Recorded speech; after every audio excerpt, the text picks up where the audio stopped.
Today on Public Eye News, the storm system that blanketed the U.S. this week leaves hundreds of thousands without power in greater Detroit and tornadoes across Oklahoma. Later, protests erupt in Mexico City over electoral changes. And later, Joe Sigourney will have a look at this week's weather and a recap of the CCHA regular season and a look ahead for the playoffs. Hello, I'm Reed Hall. And I'm Ava Sahoyan, and you're watching Public Eye News.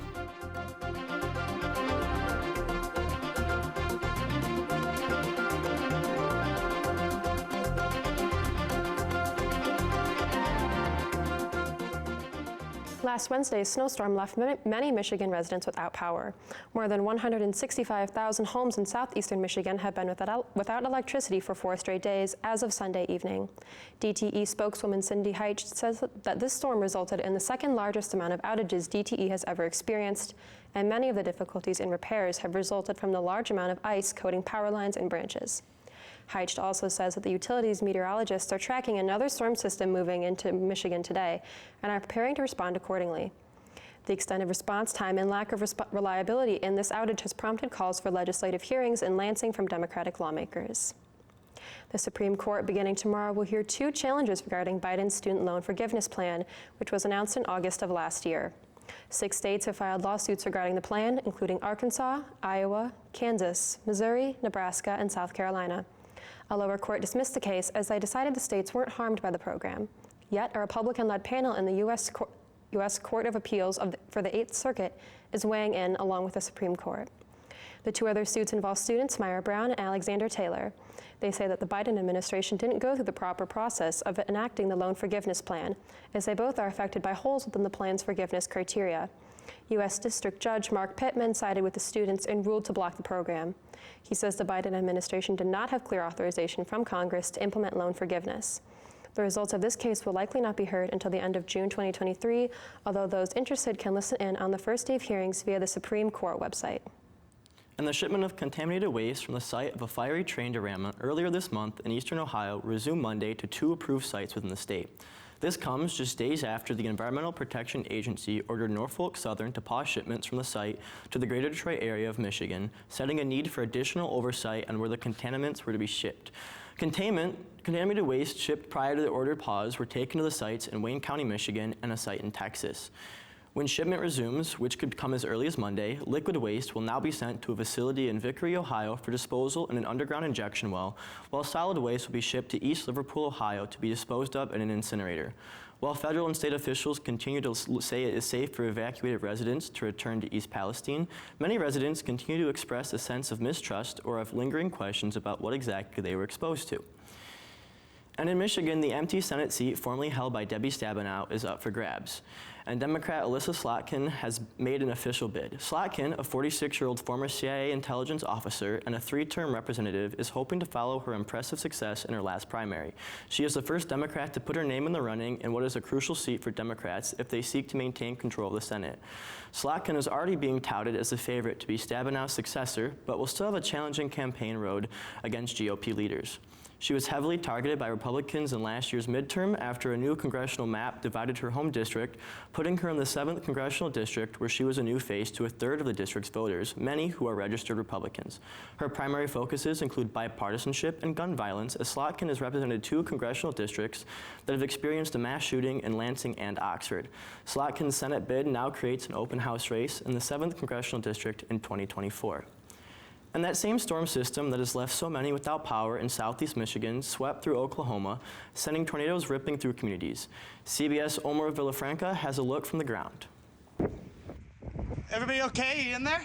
Powerful tornadoes ripped across Oklahoma overnight, tearing roofs off homes and flipping over trucks. All of a sudden, it felt like a bomb hit outside or something. The whole house kind of shifted. At least 8 tornadoes touched down in the state, the highest ever recorded in the month of February. And the garage moved, and the next thing I know, it was gone. It was done, like 3 seconds flat. In the Oklahoma City area alone, several twisters toppled chimneys, crumpled siding, and sent debris flying into the air. Chelsea Riley said the wind shattered the window right next to her 10-year-old daughter's bed. She threw her blanket over her head, and she waited for me to come get her. Her brother came screaming to her rescue, and I pushed him in the bathroom. She said she'd left them in the bathroom as she raced to find her 2 other children, ages 5 and 6. When the wind calmed down, she saw just how much damage there was. There was shingles everywhere, fence panels broken. We jumped in the car and tried to leave, and as I'm trying to get out of my driveway, things are broken everywhere. What in the world is that? The dangerous system also slammed Kansas. At least 2 tornadoes were confirmed in the state. And it brought golf ball-sized hail to Texas. He shouldn't be out in this weather. And spun up dust storms in the Panhandle, turning the sky yellow. It's the same storm system that dumped historic rain and snow on the West Coast over the weekend.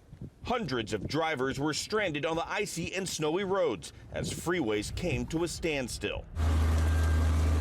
In the Sierra, drivers are being warned to stay off the roads, with near whiteout conditions expected over the next 2 days. We've already shoveled this multiple times. Good news is no one was killed here in Norman, but there were several people that were injured, and there are still several thousand people without power, but crews are working to restore that. Omar Villafranca, CBS News, Norman, Oklahoma. Now don't touch that dial. We'll be right back with your weather and international news after this break.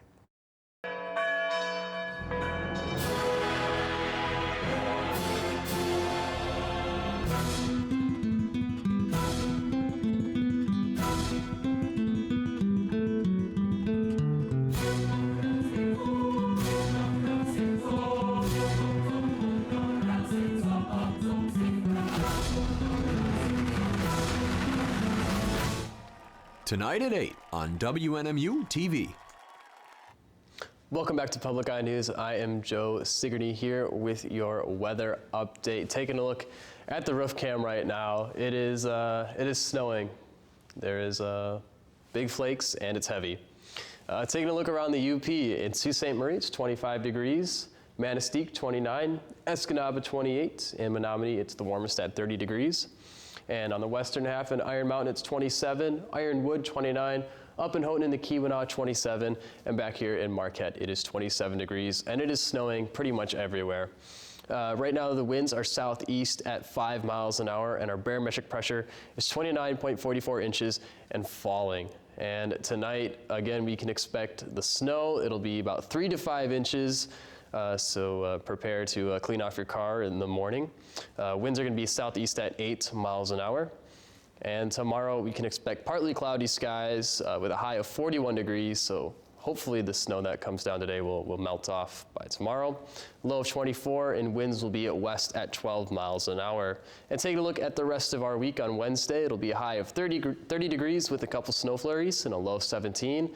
On Thursday, it'll be a high of 24 degrees, partly cloudy with a low of 11. And then Friday, it's looking to be a really nice day, high of 30 degrees, low of 21. And that's all I have for weather. It is back to more news. All right, thank you so much for the weather update, Joe. Looks like a great week to get outside and enjoy the snow. In terms of international news, yesterday, tens of thousands of protesters filled Mexico City's plaza in protest of a newly proposed change to the country's electoral system. President Andrés Manuel López Obrador has issued proposals to cut salaries, funding for local election offices, and training for citizens to operate and run polling stations. Obrador argues that this plan will not threaten Mexico's democracy and that criticism of the plan is elitist, as the cut spending instead should be spent on the nation's poor. Many protesters and other members of government opposed the plan due to Mexico's recent history of election control. Mexico spent roughly 70 years under a government rife with vote miscounting, campaign overspending, and electoral pressure tactics until the 1990s. Lorenzo Cordova, head of the National Electoral Institute, stated that the reforms seek to cut thousands of people who work to guarantee truthful elections, something that poses a risk for future elections if the reforms pass. An infamous social media influencer, Andrew Tate, and his brother Tristan have been issued another 30-day detention by a Romanian court today. This is a third appeal against detainment that the brothers have lost as they fight against suspicion of organized crime and human trafficking. 2 women involved in the case have also been placed under house arrest instead of full detainment, and none of the 4 members of the case have been formally charged. Andrew Tate, the controversial social media influencer known for his misogynistic views, was previously banned from various social media platforms for claims of hate speech. The UK national is now on trial in Romania on allegations of human trafficking after being apprehended in the country he claims to have moved to for its supposedly relaxed gender-based violence laws.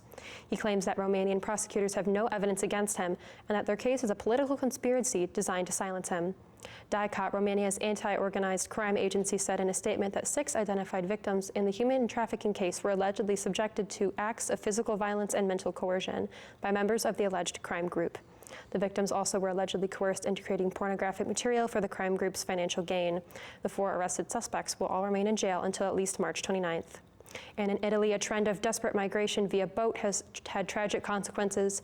Over 60 dead, including children. CBS's Seth Doan has the story.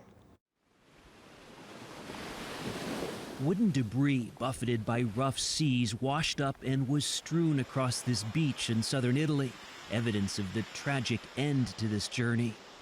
Following the shipwreck, some huddled in blankets as first responders searched for survivors and collected the dead.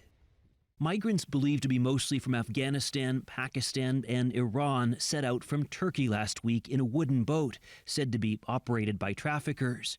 They were spotted by the European Union's border agency over the weekend, but a patrol dispatched to intercept them turned back due to rough weather. While Pope Francis offered prayers Sunday, thanking rescuers and those who, quote, give welcome, the incident also whipped up political debate. Italy's Prime Minister Giorgia Meloni expressed sorrow for lives broken by traffickers. Her right-wing coalition government has taken a tough stand on migrants, adding new hurdles for charities trying to rescue them, moves that have been criticized by the United Nations. It's a day of grief for Calabria, the governor of this southern Italian region said, adding, Calabria welcomes people, but we cannot be abandoned by Europe. Around 105,000 migrants came to Italy in 2022. That's roughly 38,000 more than the year before. Italy, a regular destination for migrants trying to reach Europe, has pushed other countries to do more. Seth Doan, CBS News, Rome. After this break, Joe Sigourney will have your sports recap. Stay tuned. I'm Robert Wagner, and I'd like to invite you to enjoy a wonderfully melodic journey with my music. It's Burt Bacharach's best.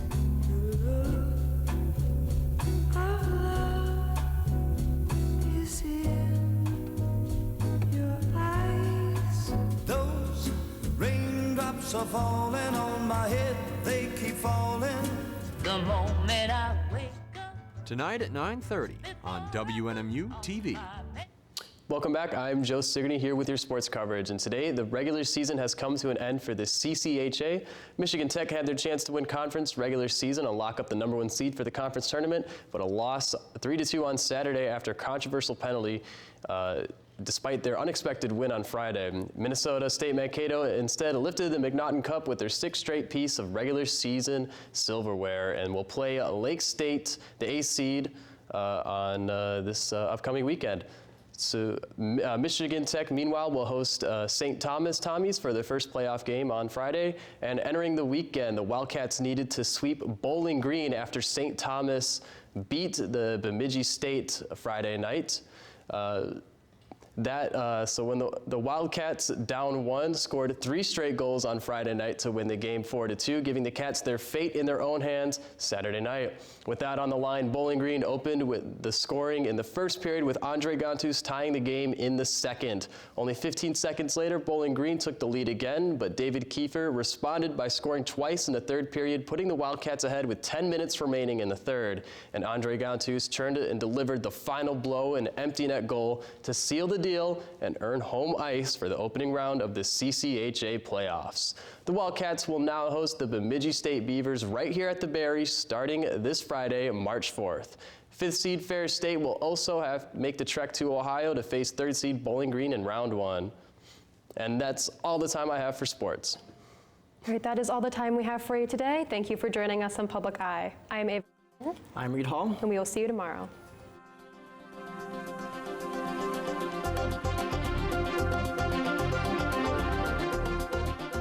The preceding program was produced by WNMU-TV, Northern Michigan University Public Television, in studios located in Elizabeth and Edgar Hardin Hall.